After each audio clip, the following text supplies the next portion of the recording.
Another example of clumsy clauses. Next to the lamp, Dawn piled the books that she turned on.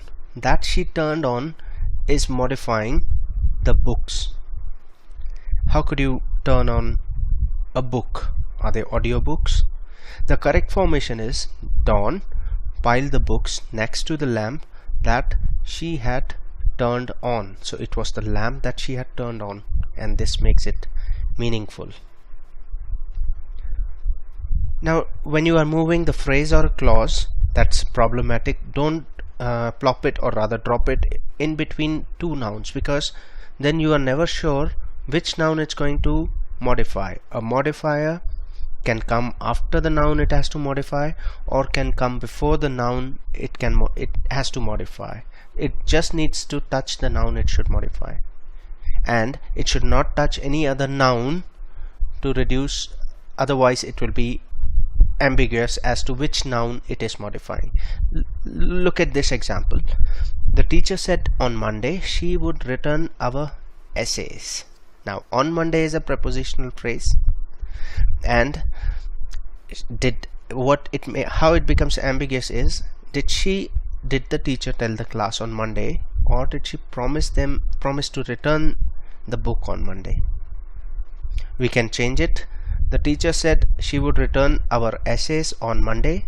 So now it comes to the returning part will be on Monday. Or on Monday the teacher said she would return our essays. So on Monday the teacher promised she would return our essays on some day or another. But on Monday she announced she would return. Let's look at more problems here. Problematic sentences. The fans stood in line to buy tickets for the show for 20 minutes. So we are not sure if 20 minutes is the duration of show, or is it the fans the time they took in line to buy the tickets. Marian read a chilling article in the New York Times about the effects of mercury poisoning. So is it the New York Times about effects of mercury poisoning, or is it the article about? The salesman sold the picture to that woman in the silver frame. So is it the woman who is in the silver frame, or was the picture sold to the woman? We gave the old clothes to a local charity that had been piled up in the basement. So what was piled up, the local charity or the old clothes? The grass that was covered by the snow was creating a lush carpet of green. Was it the snow, or was it the grass? The terrified patient spoke to the doctor with a terminal disease.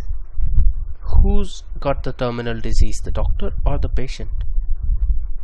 The student pleaded with the instructor. Who cheated on the test? Who cheated on the test, the instructor or the student? So that's a lot of ambiguity in all of these sentences due to misplaced modifiers. And the correct formations: the fans stood in line for 20 minutes. So that makes it clear who took 20 minutes, the fans standing or the show's length. In the New York Times, Marian read a chilling article about the effects of mercury poisoning. This makes it clear who had the mercury poisoning. The salesman sold the picture in the silver frame to that woman, and that makes it clear who gave the old clothes. We gave the old clothes that had been piled up in the basement. This correctly identifies that old clothes had been piled up and not the local charity. The grass that was creating a lush carpet of green. So it is the grass that was creating a lush carpet. The terrified patient with a terminal disease. Makes it clear who had a terminal disease. The student who cheated on the test. Makes it clear who cheated on the test. Coming to dangling modifiers, live things and machines, they do actions. if there is an action verb in the sentence, there must also be a living thing or a machine that does the action. Whenever we have a dangling modifier, we must add words to the sentence.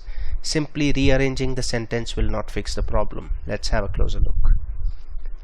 Starting out over the ocean, the hurricane force winds were daunting.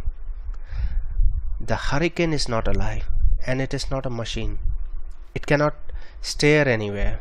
So you have to add a person to whom these were daunting.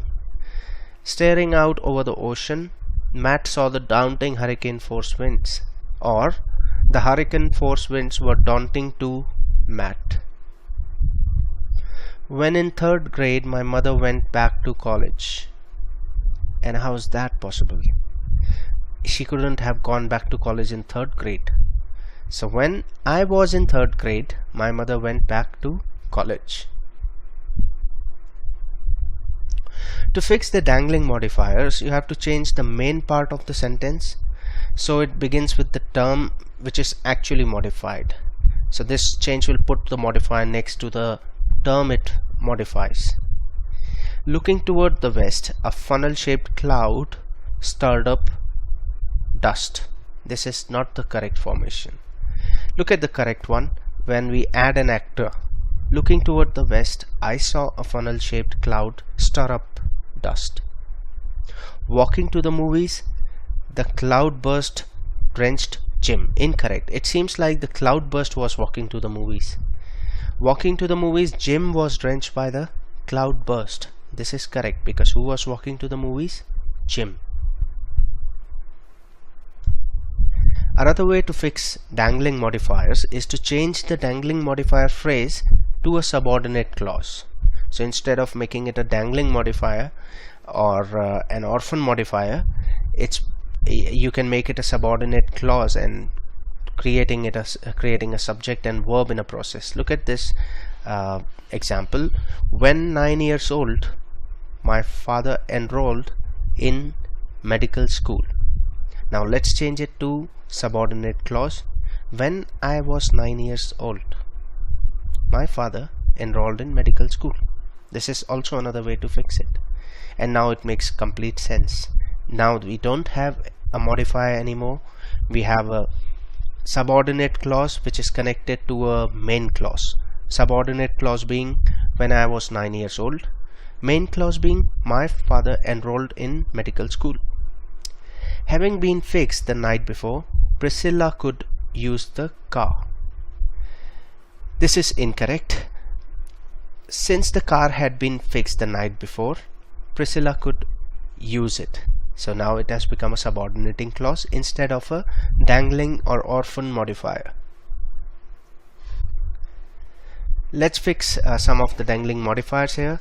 Leaving quickly, my car lights were left on. So it seems like the car left quickly. It's not correct. After explaining that I had lost my wallet, the waiter allowed me to pay by check. And who explained whom is not clear by this one. So there is no actor in this one. We can either add an actor in the first half or we can make it a subordinating clause. To complete a degree in anthropology, at least 2 history courses must be taken. There's no actor again. To complete a degree in anthropology, you don't at least 2 history courses must be taken by whom? Once filled with ink, Gina can write for hours before the pen runs dry. So it seems like Gina is getting filled with the ink, and that's incorrect. In selecting her next car, cost was determined by Linda's paycheck, as if the paycheck was the decision maker. Look at the corrections. Leaving quickly, I left my car lights on, so we left the modifier as it is and we added the subject, I left my car lights on. After I explained that I had lost my wallet, and this is where we added a subordinating clause. To complete a degree in anthropology, a student must take at least 2 history courses. We made it a main clause here.